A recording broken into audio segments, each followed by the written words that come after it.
میں آپ کا میزبان باسط آخوندی اس وقت میں موجود ہوں سحری حویلی خضدار میں۔ بی این پی عوامی اور نیشنل پارٹی کے مابین اتحاد ہو گیا ہے 2024 کے عام انتخابات کے حوالے سے۔ ہمارے ساتھ موجود ہے سربراہ بی این پی عوامی اسرار اللہ خان زہری صاحب۔ ہم اس سے جانتے ہیں کیا یہ اتحاد صرف خضدار تک محدود ہوا ہے یا باقی بھی شہروں میں اتحاد ہے؟ السلام علیکم۔ السلام۔ اچھا، آپ نے بات کی اتحاد کی۔ اتحاد تو فی الحال خضدار کی سطح پر ہوا ہے، ڈسٹرکٹ خضدار کی سطح پہ۔ میری کوشش ہوگی کہ اس کو ہم آگے بھی لے جائیں، تو جہاں جہاں سیٹ ایڈجسٹمنٹ ہو گیا ان شاء اللہ تعالیٰ ہم کرتے جائیں گے، تو بہتر ماحول بنائیں گے جس سے عوام بھی خوش ہو اور پولیٹیکل پارٹیاں بھی صحیح کام کر سکے، تو ان شاء اللہ تعالیٰ آگے بھی اس اتحاد کو میرا کوشش ہے کہ آگے بھی بڑھا دیں۔ پیر صاحب ہماری بھی دعا ہے انشاءاللہ اللہ تعالیٰ آپ کو کامیابی دے۔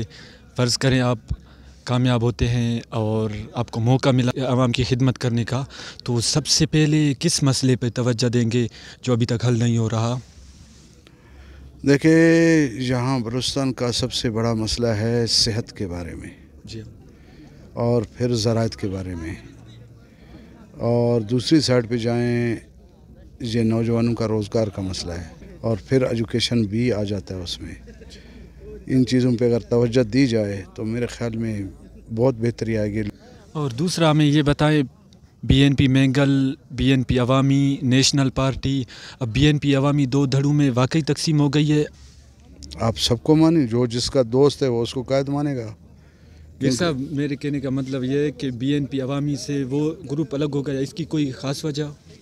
پتہ نہیں کیا خاص وجہ تھا، ایک ہی وجہ تھا کہ میں نے کوشش کی کہ تمام قوم پرستوں کو ایک ایجنڈے پہ اکٹھا کیا جائے، جس کی وجہ سے جو ہے کچھ دوستوں کو یہ چیزیں پسند نہیں تھی، تو پسند نہیں ہوئی تو وہ اپنی راہیں جدا کر لی۔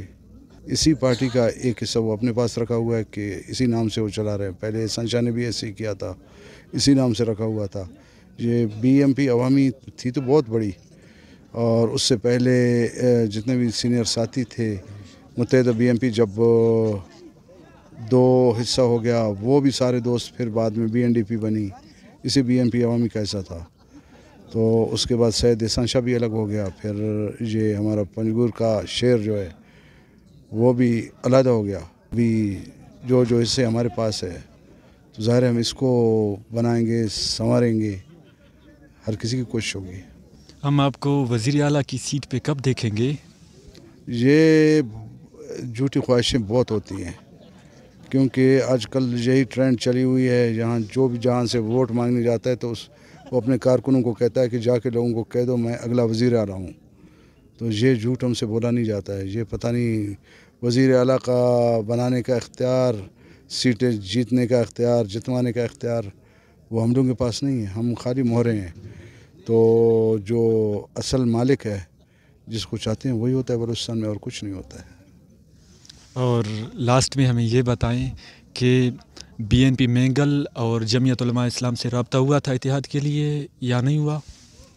ان سب سے رابطہ تو تھا، وہ میرے خیال میں اپنی وہی پرانی چیزوں پہ چلے گئے جو 2018 میں تھے، اسی میں چلے گئے۔ شاید اسی میں ان لوگوں کو منافع بھی ہوا اور وہ سیٹیں بھی جیت گئے، اور پھر باقی فائنانشیل معاملات بھی ان کے میرے خیال میں ٹھیک ہو گئے ہیں، سننے میں ایسے ہی آ رہا ہے، تو اس وجہ سے پھر اس کو ریپیٹ کر رہے ہیں اسی پرانے جو ہے حوالے سے، تاکہ وہ کوشش کریں کہ ان کو کامیابی ملے، پھر اپنے کو، اپنے پارٹیوں کو خوشحال کرے۔